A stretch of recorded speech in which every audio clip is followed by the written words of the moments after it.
Hello everyone, welcome back to our channel. मेरा नाम अरविंद गुलेरिया है एंड हम कंटिन्यू कर रहे हैं अपनी मेंस आंसर राइटिंग की सीरीज को, जो कि उन सभी एस्पिरेंट्स के लिए एप्लीकेबल है जो कि मेंस 2026 लिखने वाले हैं। डिज़ाइन किस तरीके से किया गया है बहुत शॉर्ट में बताऊंगा उन सभी के लिए जो कि for the very first time इस सेशन को यहाँ पर देख रहे होंगे। So the designing of the series is कि जहाँ पर हम थीम बाय थीम आपके लिए एक पीवाईक्यू और कंपाइलेशन देते हैं कि जहां पर आपको आइडिया है कि भैया इस थीम से किस प्रकार के सवाल ऑलरेडी आ चुके हैं एंड प्रोबेबल क्वेश्चंस जो कि यहाँ पर हो सकते हैं।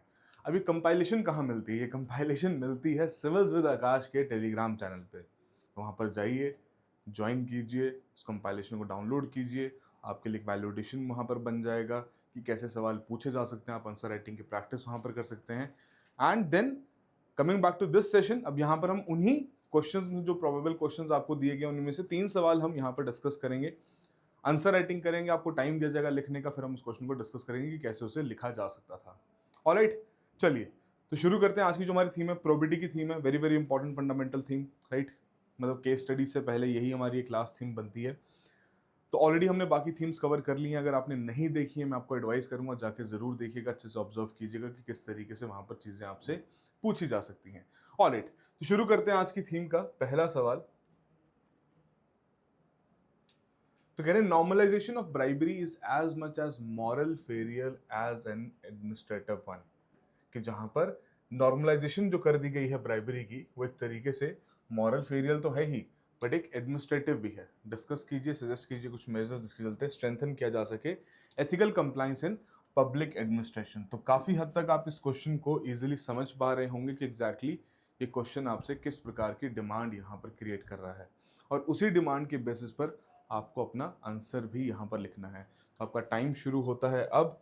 10 मिनट आपको दिए जाते हैं, थोड़ा सोचिए इसके बारे में, स्ट्रक्चर फॉर्मुलेट कीजिए और अपना आंसर पेन डाउन कीजिए। Then we will discuss this particular question. Alright, your time starts now.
तो आई होप आप सभी ने इस क्वेश्चन को अच्छे से अटेम्प्ट किया हो।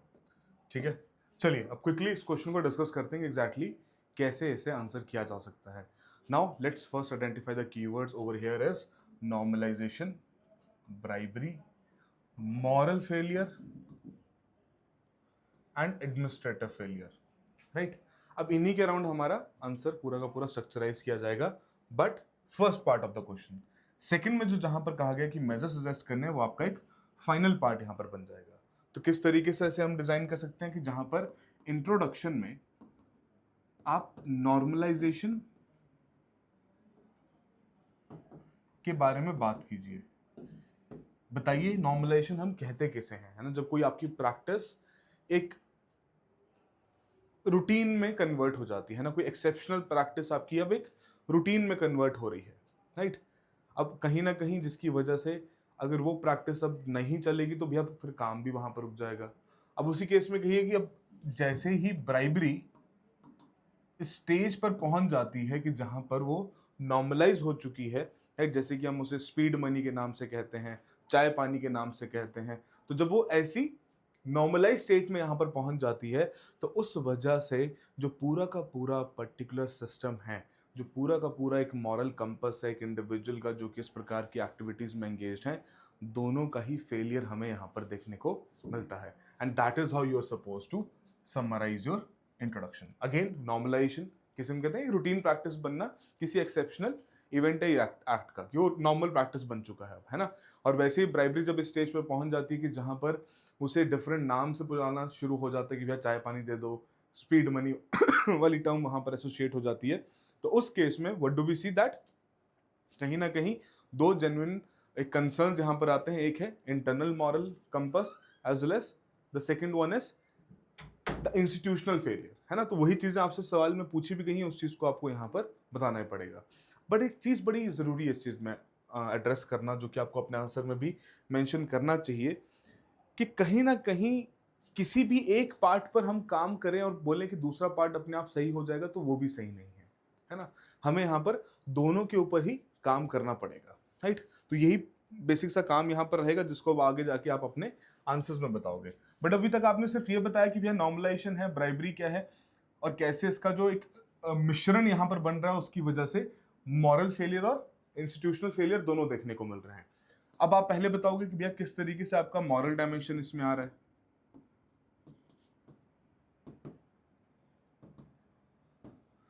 अब जहां पर आप बोल सकते हो कि भैया लेट्स से कि failure of loss of integrity, lack of integrity, ये सारे पॉइंट्स आप अपने स्ट्रक्चर वाइज भी मेंशन कर सकते हो। बट बहुत ही अगर लिमिटेड शब्दों में मैक्सिमम बातें कहनी है तो आप एल्बर्ट बंडूरा की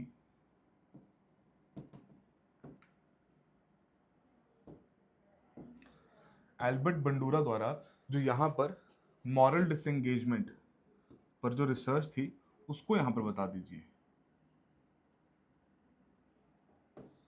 मॉरल डिसएंगेजमेंट की रिसर्च यहाँ पर क्या कहती है कि देयर आर सर्टेन मैकेनिज्म जिसके चलते नॉर्मलाइजेशन चलनी शुरू हो जाती है ना, किसी भी ऐसे अनएथिकल चीजों की नॉर्मलाइजेशन होनी शुरू हो जाती है। जैसे सबसे पहले आपके पास यहाँ पर आता है कौन कौन से मैकेनिज्म्स हैं, यूफेमिस्टिक,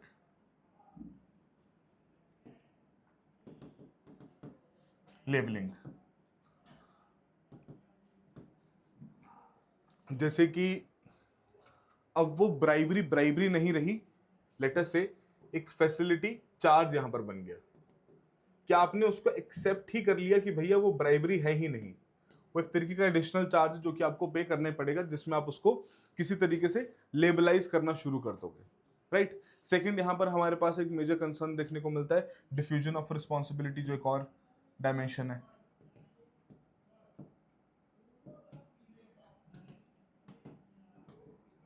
डिफ्यूजन ऑफ रिस्पॉन्सिबिलिटी में आप क्या बता दोगे कि भैया सब लोग तो कर रहे हैं, एवरीवन इज डूइंग इट, तो आप अपनी अपनी जो रिस्पॉन्सिबिलिटी थी, जो मॉरल रिस्पॉन्सिबिलिटी थी, उसी को डिफ्यूज कर दिया, that everyone is currently doing it. And third आपका जो बड़ा सिग्निफिकेंट एक पॉइंट यहां पर रहता है, एडवांटेजेस कंपैरिजन करना शुरू कर देते हैं।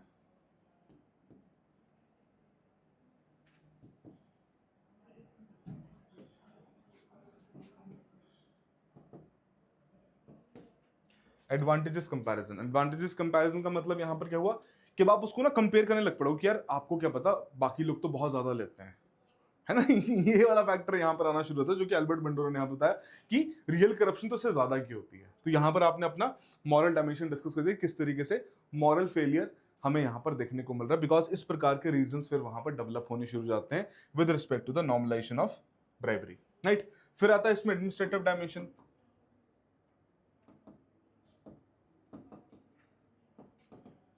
अब एडमिनिस्ट्रेटिव डायमेंशन में आप यहां पर क्या कर सकते हो कि जो आपके नॉर्मलाइज ब्राइबरी है that does not emerge from moral failure alone, इस चीज को हाईलाइट करना जरूरी है कि यहां पर हम कंप्लीट रिस्पॉन्सिबिलिटी मॉरल फेलियर के ऊपर नहीं डालेंगे, कुछ रिस्पॉन्सिबिलिटी भैया एडमिनिस्ट्रेशन के ऊपर भी यहां पर आएगी, राइट। कि कहीं ना कहीं सिस्टमैटिक डिजाइन ऐसा बन जाता है जिसकी वजह से अगेन मॉरल लेवल पर जो सेक्रीफाइस हो रहा है प्रिंसिपल्स का, वो भी फिर फैसिलिटेशन होनी उसकी शुरू हो जाती है। बट कहीं ना कहीं शुरुआत जो है वो एडमिनिस्ट्रेटिव लेवल पर ही इसकी होती हुई देखने को मिलती है। अब इस केस में जो रॉबर्ट किल्डगार्ड है, उनकी जो एक थ्योरी है उसे आप यहां पर कोट कर सकते हो। रॉबर्ट किल्डगार्ड की थ्योरी यहां पर क्या थी, जो कि एक फॉर्मूला यहां पर साइट कर रहे हैं that corruption is equal to monopoly, कि जब आपका काम कोई और नहीं करवा सकता तो फिर आपको पैसा देना पड़ेगा, प्लस जब वहां पर डिस्क्रेशन आ जाता है, राइट, माइनस अकाउंटेबिलिटी। अब सिस्टम के लेवल पर यहां पर बात कर रहे हैं, अब ये सिस्टम के लेवल पर यहां पर बात कर रहे हैं, राइट, कि भाई साहब कोई एक ऑफिसर है जिसके पास मोनोपोली है उस डिसीजन के ऊपर, राइट, उसका अपना डिस्क्रेशन भी है whether to proceed that particular file और नॉट, राइट, किस प्रकार से आपको डिसाइड करना उसका डिस्क्रेशन भी उसके पास है, और अकाउंटेबिलिटी यहां पर हम क्या देख रहे हैं, खत्म होती जा रही है। और अकाउंटेबिलिटी खत्म कैसे होती है, अकाउंटेबिलिटी खत्म होती है जब ओवरसाइट खत्म हो जाता है, that is the major concern. जब सिस्टमिक लेवल पर चीजें इस तरीके से एक्सेप्ट कर ली जाती हैं तो उस केस में सबसे बड़ा कंसर्न है ओवरसाइट का, विजिलेंस का, कि जहां पर कोई चेक करने के लिए नहीं है तो फिर अकाउंटेबिलिटी भी फिर वहां पर खत्म होगी, राइट। और इसी के चलते अब आपका ये जो पूरा ब्राइबरी का स्ट्रक्चर है, जो पूरा करप्शन का इशू है, ये एक नॉर्मल प्रैक्टिस में कन्वर्ट हो जाता है। अगेन कि मोनोपोली भी है, डिस्क्रेशन भी है, बट अकाउंटेबिलिटी नहीं है, बिकॉज किसी प्रकार का कोई भी पर्टिकुलर कंसर्न, कोई भी पर्टिकुलर इन्वेस्टिगेशन या ओवरसाइट या विजिलेंस वहां पर देखने को नहीं मिलती। इस तरीके से आपने दूसरा पार्ट भी एड्रेस कर दिया। And last but not the least, अब आप आ जाएंगे मेजर्स के ऊपर, और मेजर्स में हमारे डायरेक्टली जंप किया जाएगा किस चीज पर, कि भैया जी हाँ, हमें इस प्रकार के चेंजेस यहां पर लाने पड़ेंगे। कि सबसे पहली बात, मोनोपोली और डिस्क्रेशन के ऊपर काम करना जरूरी है।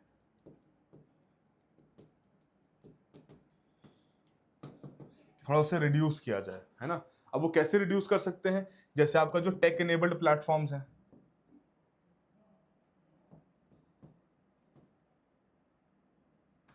For example faceless tax assessment system, उसने दोनों चीजें खत्म कर दी कि ऐसा नहीं है भैया एक ही व्यक्ति के पास आपकी फाइल जाएगी, किसी के पास भी जा सकती है जो आपके इवैल्यूएट कर रहा है। And again it is a faceless thing, तो उसकी वजह से यहां पर डिस्क्रेशन भी कम हो गया कि भैया उसको तो उस चीज को प्रोसीड करना ही करना पड़ेगा। वेरी वेरी फंडामेंटल थिंग जिसको आप यहां पर डाल सकते हो, जो कि रूटीन ब्राइबरी को बिल्कुल चेक कर लेता है। वही चीज हम बाकी जगह पर भी इंप्लीमेंट कर सकते हैं जहां पर हमारा इस प्रकार के कंसर्न्स क्रिएट होते हैं, राइट। इंडिपेंडेंट ओवरसाइट को स्ट्रेंथन करना बहुत जरूरी है।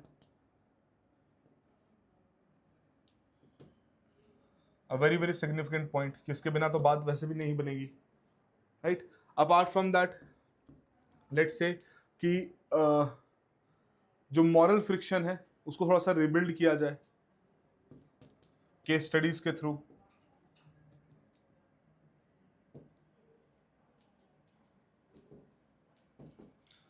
केस स्टडीज के थ्रू कर सकते हैं, या फिर ट्रेनिंग के थ्रू कर सकते हैं, या फिर एथिकल लीडरशिप के थ्रू यहाँ पर किया जा सकता है, या फिर किसी प्रकार की स्ट्रॉन्ग फ्रेमवर्क वाली ट्रेनिंग वहाँ पर प्रोवाइड की जा सकती है। तो इस तरीके से आप कर सकते हैं। एंड सबसे सिग्निफिकेंट पॉइंट यहाँ पर यह है कि विसल ब्लोअर्स को प्रोटेक्ट कीजिए, क्योंकि फिर बहुत सारे लोग ना जो चाहते भी हैं इस रूटीन प्रैक्टिस को हाईलाइट करना, वो नहीं कर पाते बिकॉज उनके लिए कोई प्रोटेक्शन ही अवेलेबल नहीं है, right. And apart from that, एक बड़ा ही सिग्निफिकेंट पॉइंट है यहाँ पर कंक्लूजन में जो आप मेंशन कर सकते हो, वो है सिंगापुर का एग्जांपल, कि सिंगापुर ने किस तरीके से, जहां पर एक highly corrupt colonial era administration देखने को मिलती थी, अब वो दुनिया की one of the least corrupt administration में कन्वर्ट हो चुकी है। कैसे, जहां पर again the point is high comparative civil service की सैलरीज रखी गई, एक इंडिपेंडेंट करप्ट प्रैक्टिसेस का इन्वेस्टिगेशन ब्यूरो वहां पर रखा गया, apart from that whistle blower protection वहां पर दी गई, सबसे मेजर कंसर्न तो इसमें यही रहेगा कि आपको अपने अकाउंटेबिलिटी को सीक करने के लिए, उसको स्ट्रेंथन करने के लिए वैसा विजिलेंस मैकेनिज्म रखना ही रखना पड़ेगा, तभी जाके एडमिनिस्ट्रेटिव लेवल पर ये चीजें यहाँ पर चेंज आ सकती हैं। तो सिंगापुर का एग्जांपल दे तो मतलब कहीं ना कहीं आपकी पूरी की पूरी कहानी यहाँ पर समझ में आ जाएगी कि जी हाँ, ये चीज रिजॉल्वेबल है, ऐसा नहीं है कि रिजॉल्व नहीं हो सकती, राइट। एंड फाइनली कंक्लूजन में आप यही कह सकते हैं कि जी हाँ, इस प्रकार की ब्राइबरी का जो नॉर्मलाइजेशन यहाँ पर हुआ है, it is a dual failure phenomenon, और इसी के लिए डुअल ट्रैक रिस्पॉन्स भी यहाँ पर चाहिए होगा। सिर्फ एक पार्ट पर काम करने से कुछ हमें रिजल्ट नहीं मिलेगा। सो दैट इज वाई यहाँ अकाउंटेबिलिटी डाली जाए एडमिनिस्ट्रेटिव केस में। And on the other hand what you can do is कि जो इस प्रकार की मैकेनिज्म्स डेवलप हो रहे हैं मॉरल डायमेंशंस में, जिसके चलते हमारे मॉरल्स कॉम्प्रोमाइज हो रहे हैं, उनको री ओरिएंट करने के लिए वैसे फ्रेमवर्क्स इंप्लीमेंट किए जाएं, चेक्स वहां पर लगाए जाएं, डिस्क्रेशन, मोनोपोली, इन सभी चीजों के ऊपर काम किया जाए, तब जाके डेफिनेटली चीजें यहां पर चेंज हो सकती हैं, राइट। तो दैट इज द पॉइंट, जिस तरीके से आप इस क्वेश्चन को आंसर कर सकते थे। चलिए आगे बढ़ते हैं। Deterrence can prevent misconduct but it can not by itself create integrity. Discuss करना है, थोड़ा सोच समझ के कीजिएगा, थोड़ा क्वेश्चन की डिमांड को अच्छे से समझिएगा। 10 मिनट का टाइम आपका यहाँ पर शुरू हो रहा है, then will start discussing the question. Alright, your time starts now. All the very best.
Alright, तो आई होप सभी ने इस क्वेश्चन को आंसर कर लिया हो। Now let discuss this question कि एग्जैक्टली किस तरीके से इस क्वेश्चन को यहाँ पर समझा जा सकता है और कैसे इसका स्ट्रक्चर तैयार किया जा सकता है। कह रहे हैं deterrence can prevent misconduct but it can not by itself create integrity. Deterrence का मतलब क्या है कि जहां पर आप पनिशमेंट देकर इंश्योर कर रहे हो कि भैया ये एक्ट दोबारा से ना हो, राइट। तो कह रहे हैं चलो मिसकंडक्ट को तो प्रिवेंट कर लेगा, but when it comes to building integrity in a particular individual, तो भैया उस केस में डिटरेंस शायद काम ना कर पाए, बिकॉज अगेन इंटीग्रिटी एक इंटरनल वैल्यू है ना, ये हम जबरदस्ती किसी के ऊपर नहीं थोप सकते। हाँ, डेटरेंट जरूर यहां पर लगाया जा सकता है, यूज किया जा सकता है ताकि मिसकंडक्ट को अवॉइड किया जा सके, राइट। तो इसी बेसिस पर आपको थोड़ा समझाना है कि एग्जैक्टली स्टेटमेंट का मतलब क्या डिस्कस करना है। तो इस स्ट्रक्चर की बात करते हैं। स्ट्रक्चर में अगर हम इंट्रोडक्शन के केस में समझें, इंट्रोडक्शन में डेफिनेटली आपको थोड़ा डेटरेंस के ऊपर बात करनी पड़ेगी, बताना पड़ेगा कि भैया डेटरेंस क्या है, राइट। कि it seeks to prevent unethical behaviour through the fear of punishment, right. वहीं पर इंटीग्रिटी क्या है, वो इंटरनलाइज्ड आपकी वैल्यू है, जिसके थ्रू आप इंश्योर करते हैं कि आपकी एक certain set of values with a particular period of time वो स्टेबल रहें, कंसिस्टेंट रहें, किसी प्रेशर किसी दबाव में आके आप उनको तोड़े ना, है ना, उनसे आप अपने आप को अलग ना करें, right. So that is the point. अब कहीं ना कहीं आपको क्या बताना है इन दोनों के केस में कि जहां डेटरेंस का मेजर रोल क्या है, ये बिहेवियर शेप करता है। अगर देखा जाए तो डेटरेंस बेसिकली क्या कर रहा है, ये बिहेवियर को शेप कर रहा है। But on the other hand if you look at the point of integrity, वो एग्जैक्टली किस चीज के बारे में बात कर रही है, वो कैरेक्टर के बारे में बात कर रही है कि ये कैरेक्टर यहां पर शेप करती है, राइट। किस तरीके से आप अपना इंट्रोडक्शन यहां पर मेंशन कर सकते हो। फिर आती है बात मुद्दे की, the first part of the question की जहां पर बोला गया कि deterrence can prevent misconduct but it can not let's say can not by itself create integrity, right. तो आप सीधा यहां पर मुद्दे की बात क्या करेंगे, that why deterrence alone can not create integrity, इसी चीज को हमें डिस्कस करना पड़ेगा।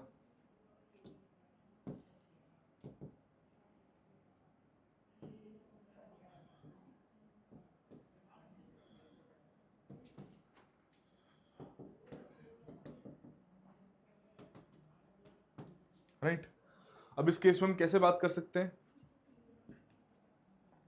थोड़ा सा पॉइंट्स अब आपको यहां पर रखने पड़ेंगे, क्योंकि जो पॉइंट हमने अभी भी डिस्कस किया कि it influences behaviour and not character, वही बात आप यहां पर मेंशन कर सकते हो। या सिंपल सी बात आप क्या करेंगे कि कहीं ना कहीं आप ये पॉइंट मेंशन कीजिए that compliance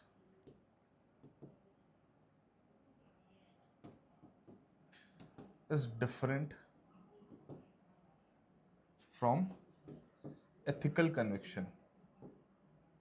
what does this mean कि डिटरेंस के केस में क्या है कि वहां पर जैसे रूल्स एंड रेगुलेशन सेट किए गए कि अगर आप इस काम को सही तरीके से नहीं करेंगे तो आपको चैलेंजेस फेस करने पड़ सकते हैं, आपको पनिशमेंट वहां पर हो सकती है।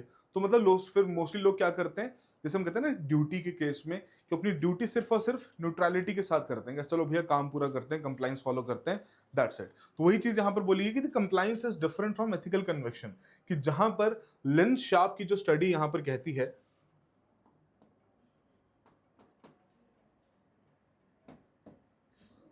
लिन शार्प की स्टडी यहां पर क्या कहती है, वो कहते हैं, वो डिस्टिंग्विश करते हैं between compliance strategy and integrity strategy.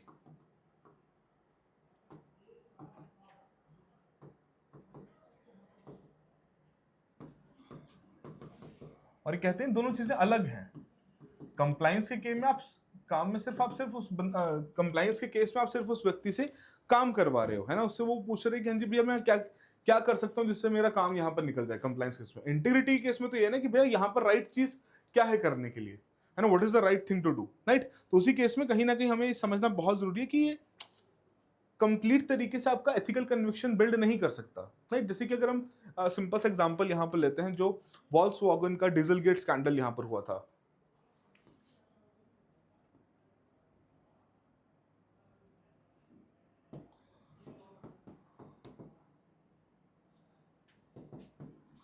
अब ऐसे एग्जांपल्स फिर आपको हेल्प करते हैं अपने आंसर्स को और रिफाइन करने में।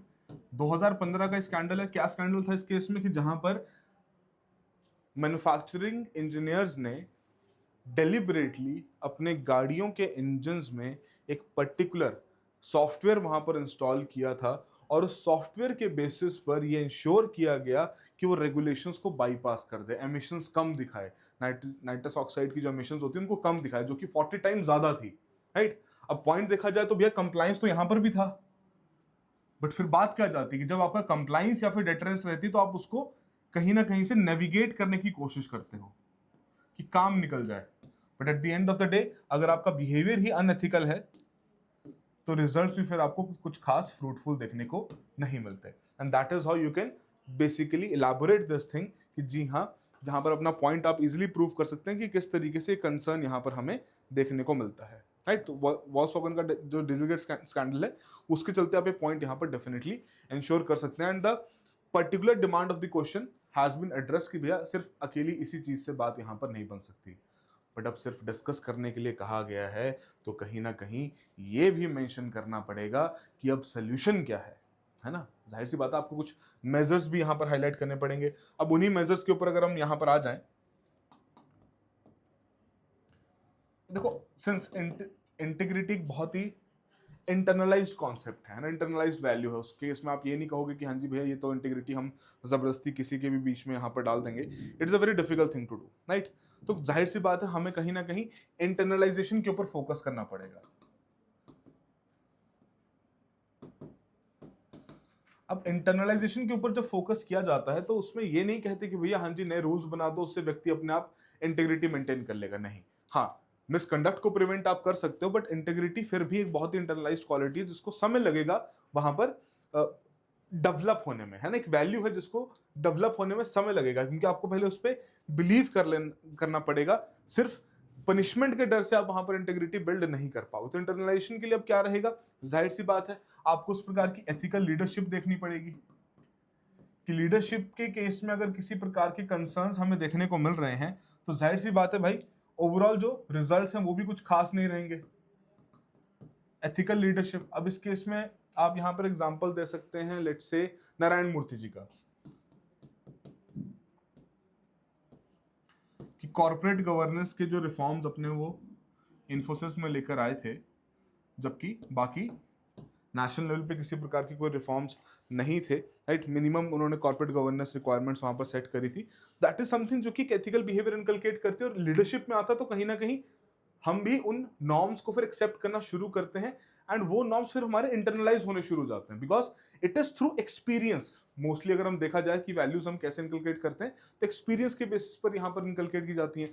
हालांकि हम बात करें इंटीग्रिटी के बारे में, कैसे मेंटेन, कैसे इसको बिल्ड किया जा सकता है, तो जाहिर सी बात है जब इंटरनल वैल्यू रहेगी तो समय तो लगेगा उस चीज को।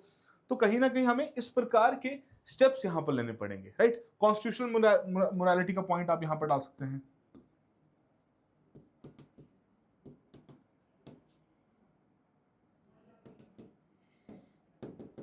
कॉन्स्टिट्यूशनल मोरालिटी का पॉइंट आप यहां पर, जैसे बी आर अम्बेडकर का जो पॉइंट था कॉन्स्टिट्यूशनल मोरालिटी का, कि भैया बी आर अम्बेडकर जी यहां पर क्या कहते हैं कि पब्लिक सर्वेंट्स को अपनी सिर्फ और सिर्फ कॉन्स्टिट्यूशन को फॉलो ही नहीं करना है, बट उसको मॉरली यहाँ पर एक्सेप्ट करके उसके हिसाब से अपना कॉन्डक्ट भी यहाँ पर रखना है, राइट। कि सिर्फ और सिर्फ एडहेरेंस नहीं चाहिए रूल्स एंड रेगुलेशन से, उनको आपको एक्सेप्ट करना पड़ेगा और उसी प्रकार से वहां पर आपको काम भी करना पड़ेगा, एक इंटरनलाइज कमिटमेंट यहाँ पर दिखानी पड़ेगी। But apart from that a very very significant point that can pave the way in terms of civil servants is to incentivise those who have deliberately shown integrity, जिन्होंने दिखाया कि भैया हाँ जी उनमें इंटीग्रिटी, उनको इंसेंटिवाइज किया जाए ना। अगर इंसेंटिवाइजेशन ही नहीं रहेगी तो कैसे बात बनेगी, उस व्यक्ति को अपनी इंटीग्रिटी मेंटेन करने का फायदा क्या, बल्कि उल्टा नुकसान क्या है कि जहां पर उसकी जो करियर प्रोग्रेशन है वो ट्रांसपेरेंट ही नहीं है कि किस तरीके से उसका करियर आगे बढ़ेगा। उसके ऊपर भी पॉइंट आप यहां पर डाल सकते हो कि भैया करियर प्रोग्रेशन फिर एक सिविल सर्वेंट का बिल्कुल ट्रांसपेरेंट होना चाहिए। ट्रांसपेरेंट मतलब कि जहां पर भाई क्या उसकी पोस्टिंग्स हैं, क्या उसकी कल को ट्रांसफर्स यहां पर होने वाली हैं, each and everything should be very transparent कि क्या भैया क्या रीजन है, क्योंकि वहां पर उसने इंटीग्रिटी दिखाई, एज अ कॉन्सिक्वेंस भैया उनकी ट्रांसफर वहां पर कर दिया। अशोक खेमका जी का आप एग्जाम्पल यहाँ पर डाल दीजिए, राइट। इंसेंटिवाइजिंग केस में आप यहाँ पर मेंशन कर सकते हैं। And somehow again the point is कि people those who show integrity and try to identify the wrongdoings and report it, they should be protected। जो हमने पिछले केस में भी एग्जांपल लिखा वो इस समय पर बहुत बहुत ज्यादा क्रूशियल है। सी द पॉइंट इज कि बहुत सारे लोग जिनमें इंटीग्रिटी होती है कि इंटरनलाइज्ड वैल्यू उनकी डेवलप्ड रहती है, वो फिर भी वहां पर इंटीग्रिटी के साथ काम क्यों नहीं कर पाते? बिकॉज उन्हें डर रहता है, उन्हें अपनी जान का डर रहता है, अपने परिवार वालों का डर रहता है। तो वो पर्टिकुलर प्रोटेक्शन मिलनी चाहिए। जब हमारा फ्रेमवर्क ही स्ट्रेंथन नहीं रहेगा, या जिस व्यक्ति की इंटीग्रिटी होगी भी, तो भैया वो भी कम होने लग पड़ेगी। सो दैट इज हाउ आप इस केस में अपना पॉइंट रख सकते हैं। तो वही आपको कहना है कि भैया डेटरेंस और इंटीग्रिटी सर्व करते हैं different but at the same time complementary functions, है ना। एक कंट्रोल करता बिहेवियर और बाकी उसकी एक्टिविटीज को, और दूसरा बेसिकली नेविगेट करता है उसके कैरेक्टर को, कि किस तरीके से कैरेक्टर वहां पर बिल्ड होगा, राइट। तो कहीं ना कहीं पब्लिक एडमिनिस्ट्रेशन के केस में यहां पर हमें डेटरेंस अकेले से यहां पर फायदा नहीं मिलेगा। इंटीग्रिटी बिल्डिंग के लिए एग्जाम्पल सेट करने पड़ेंगे, केस स्टडीज यहां पर सेट करनी पड़ेंगी, जिसके चलते लोग फिर आगे चल के सिविल सर्वेंट्स एक प्रॉपर मैकेनिज्म के थ्रू अपनी वैल्यूज को अपने बिहेवियर में दिखा सके, and I am talking about good values, अपने बिहेवियर अपने एक्शंस में वहां पर दिखा सके, और उनको किसी चीज का एक नेगेटिव कॉन्सिक्वेंस का डर ना रहे कि भैया इसका कॉन्सिक्वेंस क्या हो सकता है। So that is how you can definitely answer your question. Alright, I hope सभी कोई पॉइंट्स यहाँ पर समझ में आ गए हों। चलिए अगले सवाल के ऊपर बढ़ते हैं। अब यहाँ पर बात आती है गांधी जी के बारे में। तो Gandhi concept of trusteeship holds that those who manage resources, चाहे वो पब्लिक हो या प्राइवेट हो, hold them in trust of society. I'll repeat it again. Gandhi's concept of trusteeship holds that those who manage resources, public or private, hold them in trust of society. Discuss its relevant to probity in the management of public funds today. तो थोड़ा सोचिए इसके बारे में, थोड़ा समझिए, understand करने की कोशिश कीजिए। आपका टाइम शुरू होता है अब, और अच्छे से इस क्वेश्चन का एक प्रॉपर स्ट्रक्चर के साथ आंसर यहाँ पर तैयार कीजिए। All right, so time starts now. All the best.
Alright, so let's start the discussion.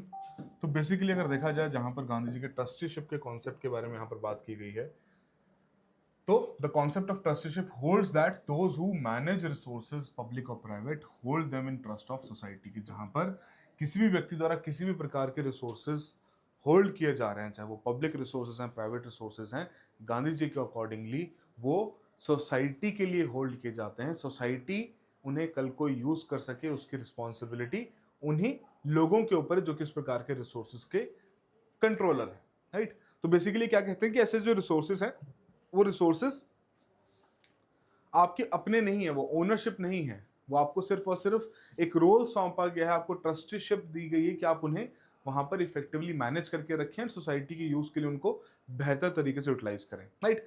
तो discuss its relevance to probability in the management of public funds today. तो डेफिनेटली प्रोबेबिलिटी का मतलब जहां पर आप हाईएस्ट एथिकल स्टैंडर्ड यहाँ पर maintain करते हैं, इन प्रैक्टिस जब आपको इंटेग्रिटी देखने को मिलती है, राइट। तो वही बताना कि भैया किस तरीके से आपकी करंट जो पब्लिक फंड्स की मैनेजमेंट है उसमें ये पर्टिकुलर कॉन्सेप्ट यहाँ पर एप्लीकेबल है, राइट। तो लेट्स स्टार्ट द डिस्कशन कि किस तरीके से इस क्वेश्चन का डिस्कशन शुरू होगा। इंट्रोडक्शन में हम बात करेंगे इंपॉर्टेंट कीवर्ड्स के बारे में। वो इंपॉर्टेंट कीवर्ड्स यहाँ पर क्या हैं? ट्रस्टीशिप, राइट, पब्लिक और प्राइवेट, ठीक है जी, ट्रस्ट ऑफ सोसाइटी, ये आपके इंपॉर्टेंट कीवर्ड्स यहाँ पर बन जाते हैं। अब इसी के अराउंड आपका स्ट्रक्चर तैयार किया जाएगा। तो पहली बात, जो डॉक्ट्रिन ऑफ ट्रस्टीशिप है उसको आप थोड़ा सा एक्सप्लेन करने की कोशिश करेंगे।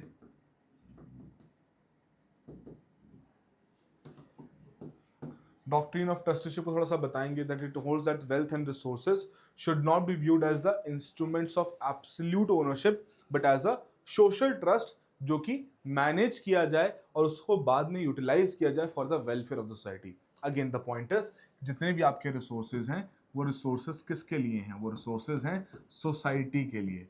वो रिसोर्सेज हैं ताकि समाज कल को उन पर्टिकुलर रिसोर्स को यूज करके अपनी वेल बींग को यहां पर इंश्योर कर सके, राइट। अब वही चीज पॉइंट क्या आ जाएगा कि when it is applied to public administration,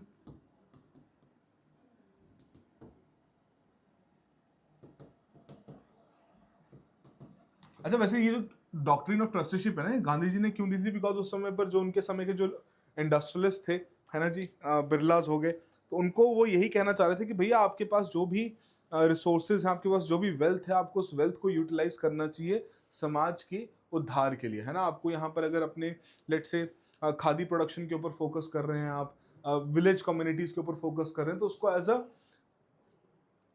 donation ना ट्रीट करें, चैरिटी ना ट्रीट करें, वो आपका फर्ज है, वो आपको करना ही है, बिकॉज आपके पास सोसाइटी के कुछ रिसोर्सेज कॉन्सेंट्रेटेड है, आपकी मैनेजमेंट के अंडर है, राइट। तो वो बेसिकली उन्होंने उस समय पर इसलिए कहा था। तभी तो पब्लिक और प्राइवेट दोनों की बात कर रहे हैं ना, तो इसमें उनका कॉन्टेक्स्ट यही था कि भैया जो अपने पास भी वेल्थ होल्ड करके बैठे उनको भी इस प्रिंसिपल को अडॉप्ट करके सोसाइटी की तरफ उन रिसोर्स को यूटिलाइजेशन को करना चाहिए। दैट वाज द पॉइंट जो कि उन्होंने वहां पर रखा था।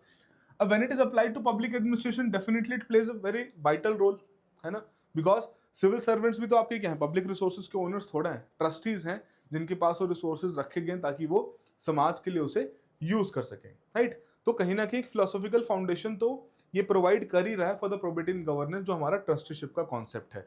रेलेवेंस की अगर हम बात करें, किस तरीके से आपकी trusteeship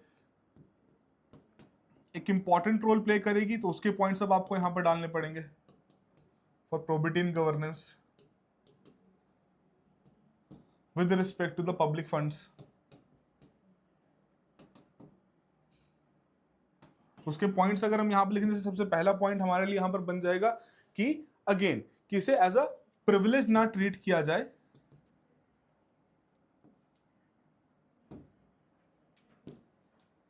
but as a trust of people देखा जाए। पब्लिक फंड्स को एज ट्रस्ट ऑफ पीपल यहां पर देखा जाए, राइट। और उस केस में डेफिनेटली कहीं ना कहीं possession of ownership, possession ownership से आपको हट के यहां पर मैनेजमेंट के ऊपर फोकस करना पड़ेगा। अब उसका क्लियर कट एग्जांपल के थ्रू बात कीजिए कि कोविड के समय पर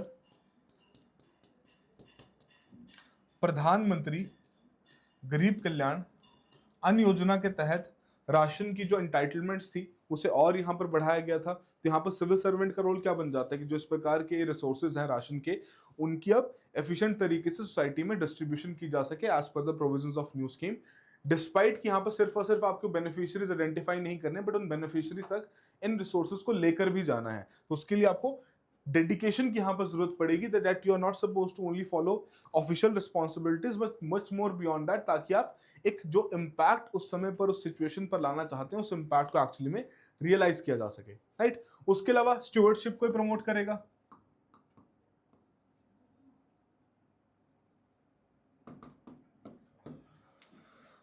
है ना। कस्टोडियनशिप से बियॉन्ड आप स्टूवर्डशिप के ऊपर जाइए कि जो आपका कस्टोडियन का फोकस होता है प्रोसीजरल कंप्लायंस के ऊपर रहता है कि अच्छा चलो भैया जो जो मेरा कंप्लायंस है, जो जो मेरे रूल्स एंड रेगुलेशन, उसके हिसाब से मैं अपना काम कर देता हूं, है ना। तो कस्टोडियनशिप के बियॉन्ड आपको यहाँ पर स्टूवर्डशिप पर लेकर आना है कि जहां पर उस फंड्स को इंटेंडेड पर्पसेस के लिए यूटिलाइज किया जा सके। अब उसी केस में अगेन मेट्रोमैन का एग्जाम्पल आप यहाँ पर दे दीजिए, ई श्रीधरन, है ना, कि ई श्रीधरन ने जिस तरीके से दिल्ली मेट्रो प्रोजेक्ट को कंटिन्यू किया, तो वहां पर पब्लिक फंड्स को as a public trust treat करते हुए टाइमली एग्जीक्यूशन की, ताकि फंड्स का ओवर यूटिलाइजेशन यहाँ पर ना हो, फाइनेंशियल डिसिप्लिन यहाँ पर मेंटेन करके रखा है, सभी पॉइंट्स आप यहाँ पर डाल सकते हैं। उसके अलावा reinforces accountability, it reinforces accountability,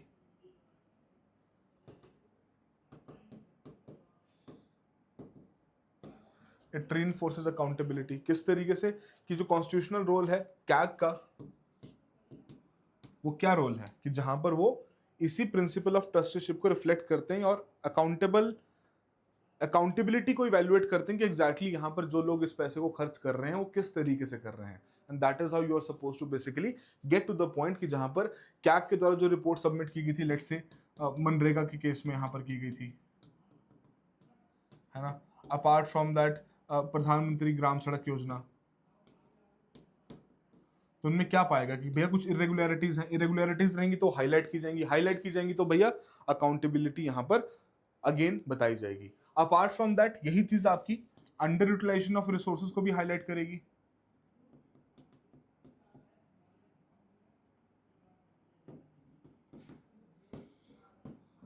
जैसे कि निर्भया फंड के केस में देखने को मिला है,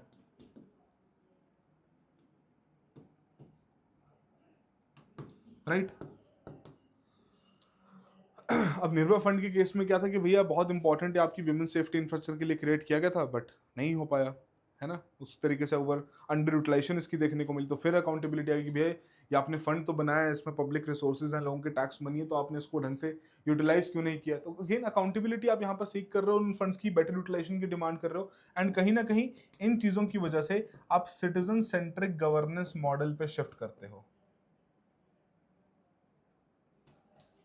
सिटीजन सेंट्रिक गवर्नेंस मॉडल पे शिफ्ट करते हो, जैसे कि for example DBT, direct benefit transfer के चलते जितने भी लीकेजेस थी उनको प्रिवेंट किया गया। That is how you are suppose to make sure कि आपकी जो डिमांड है क्वेश्चन की उसको आप इजिली यहाँ पर पूरा कर सकें कि क्या इसका रेलेवेंस है in the management of probity in public funds और the in the utilisation of public funds today. But point यहाँ पर क्या है, क्या अकेला ट्रस्टीशिप से सारी बात बन जाएगी? तो नहीं भैया, लिमिटेशंस भी हैं, है ना, कि moral commitment alone is not sufficient.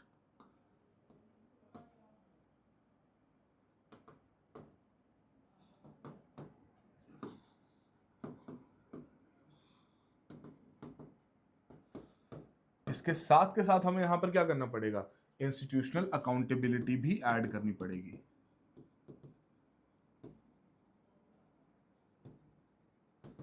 जिसमें कैग जैसी जो हमारे इंस्टीट्यूशंस हैं उनका एक बहुत ही इंपॉर्टेंट रोल हमें देखने को माना जाता है। जैसे कि अगर हम बात करें डिस्पाइट एथिकल एक्सपेक्टेशंस, जो स्कैम्स आपके कॉमनवेल्थ गेम्स के हुए वो फिर भी हुए, है ना, एक्सपेक्टेशंस तो पूरी थी कि भैया बहुत अच्छे से किया जाएगा, बट फिर भी ये इस प्रकार के स्कैम्स हुए, राइट। अब इंस्टीट्यूशनल अकाउंटेबिलिटी केस में again when it comes to certain points, तो हमारे पास सबसे अच्छा पॉइंट तो कैग का है ही है, आपकी आरटीआईज को यहाँ पर यूज किया जा सके, जैसे पीएम केयर्स फंड के केस में जो कंसर्न चल रहा है, सोशल ऑडिट्स यहाँ पर कंडक्ट किए जा सकें, आप उसके बारे में यहाँ पर मेंशन कर सकते हैं, राइट। उसके अलावा विजिलेंस कमीशन यहाँ पर बनाए जाएं,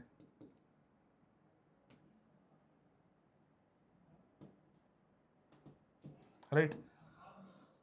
लेजिस्लेटिव ओवरसाइट यहाँ पर रखी जाए, स्पेशल पार्टीज, स्पेशल ग्रुप्स यहाँ पर बनाए जाएं, लेट से कमीशन यहाँ पर क्रिएट की जा सके। तो जिस तरीके से आप अपना आंसर यहाँ पर फॉर्मुलेट कर सकते हो कि भैया सोशल ऑडिट्स एक बहुत इंपॉर्टेंट रोल प्ले करते हैं, तो उन्हीं के बेसिस पर हमें यहाँ पर इस चीज़ के ऊपर फोकस भी करना है। और लास्ट में आप इसे अपने शब्दों में कंक्लूड कर देंगे कहते हुए कि गांधी जी का जो कॉन्सेप्ट था, it plays a very vital role in terms of implementation of certain schemes or using of public resources and the time when currently we have seen that year on year basis the budget of India is growing, है ना, and let's say कि वो अपने path को यहाँ पर achieve करा, they are basically navigating their path towards the विकसित भारत 2047, तो उस केस में और भी बहुत सारे जो आपके पब्लिक रिसोर्सेज उनकी यूटिलाइजेशन यहाँ पर की जाएगी। तो उसमें अगर ट्रस्टीशिप का एक इंपॉर्टेंट एसेंस रहेगा तो रिसोर्सेज की बेटर यूटिलाइजेशन भी हमें यहाँ पर देखने को मिलेंगी, and that is how you are suppose to basically conclude your answer, जहाँ पर आप विकसित भारत को भी